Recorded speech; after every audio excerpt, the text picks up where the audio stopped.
Alright, fellow hunters, time to take a look at the final episode of the day, which is Criss Angel is a Douchebag.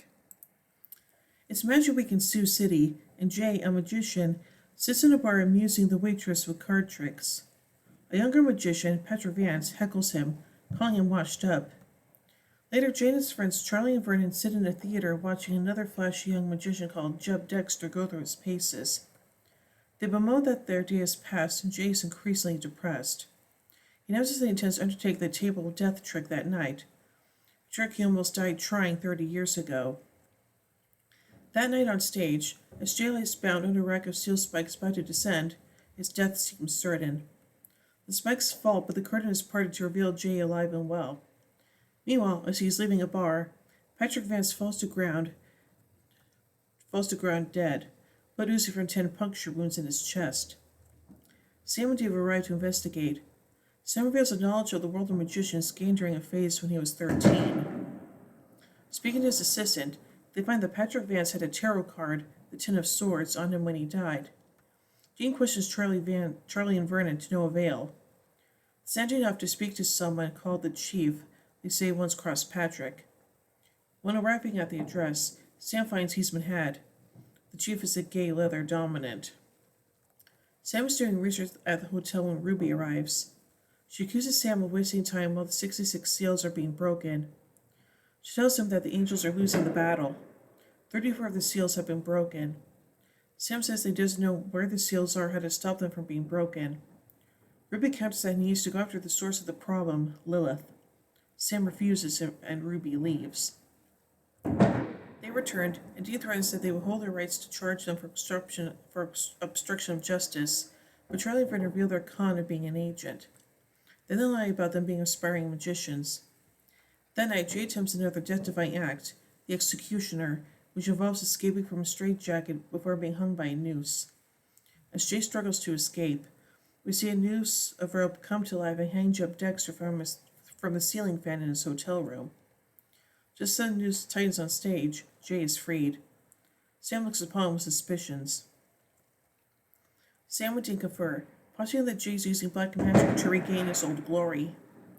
Sam asks Dean if he thinks they will grow old. Dean says that their life ends bloody or sad. Sam asks if Dean wouldn't want to do something if they could end the demon war. Dean's suspicious that Sam isn't telling him everything, but Sam denies it. Back at the theater, they find out that Jeb Dexter is dead. He also had a tarot card, the Hanged Man, on him. They confront Jay, but bewildered Jay has them arrested. Jay admits to Charlie that he doesn't know how he is performing the feats, and that he intended to kill himself the day he performed the Table of Death. He also wonders if he should stop, but Charlie urges him on, saying how happy he is to see Jay on top again. That night, Jay performs the Table of Death again. He succeeds again, but backstage Charlie is dead, punctured through the chest. Jay has the boys released from jail and asks for their help. They go to Vernon's room to search for clues. They find an old poster of young Charlie as a magician called the Grey Desertini. On stage, Jay confronts Vernon, who denies any knowledge of what is happening. Then a young man arrives. It's Charlie, and he is young again. Charlie reveals he once worked with P.T. Barnum, who gave him a powerful grimoire that contained a spell for immortality, the enchanted pack of tarot cards. He offers eternal life to Vernon and Jay, although it means Sam and Dean will have to die. However, Jay pickpockets Charlie's deck of cards, leaving one, the magician, with Charlie, and then stabs himself, killing Charlie. Afterward, Sam and Dean meet Jay at the bar. He is depressed. His best friend is dead, and Vernon has left. Dean tells him he did the right thing, but Jay finds no comfort in that and leaves. Dean suggests to Sam that they have a beer, but Sam says he wants to go for a walk.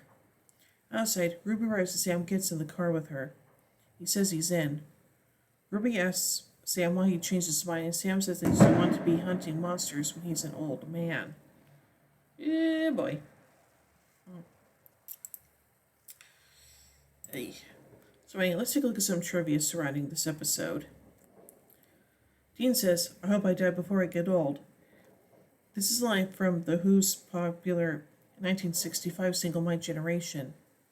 This foreshadows the series finale where, spoiler alert, Dean dies before he gets old. This episode had a few different tentative titles, including Ace of My Sleeve and Magic Me.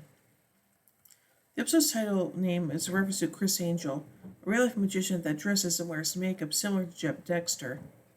Interestingly, Jeb refers to his own real life inspiration by name in the episode, mentioning Angel being in Cirque du Soleil during a phone conversation. When Charlie and Vernon tell Dean to find the chief, they told him to go to Bleecker Street. In Marvel Comics, Bleecker Street was the same street Doctor Strange's Sanctum Sanctorum was on. Older Charlie, young Charlie, played by John Rubinstein and Michael Weston, or Mike Rubinstein, respectively, are actually father and son. Huh. The rabbit the magician's assistant pulls out is an Angora rabbit. And it's ironic when Sam asks if Ruby has something against magic, considering that she was previously revealed to have been a witch. Several of the magicians in this episode appear to be named as an homage to real-life magicians, particularly performers who are well known in the field of magic, but not necessarily to the general public. Jay refers to Jay Marshall, author/performer/historian and founder of Magic Inc. Vernon refers to Di Vernon, one of the most notable close-up magicians of the 20th century. Charlie refers to Charlie Miller, who was considered one of the best performers for pure sleight of hand. Sam refers to the Kevin and Bean morning show from Los Angeles radio station KROQ, who frequently joke about Criss Angel during the time this episode was released. Producer Sarah Gamble, residing in Los Angeles, until I got the title from listening to that show. Nice. So I think this episode is kind of interesting, and yeah, let's just say that I'm not sure that I like the whole Sam and Ruby teaming up thing, so yeah, anyway. So overall, I give Criss Angel is a douchebag 5 Impalas out of 5. Anyway, to know more as we till the next episode, After School Special. So, until then, carry on, my wayward sons and daughters.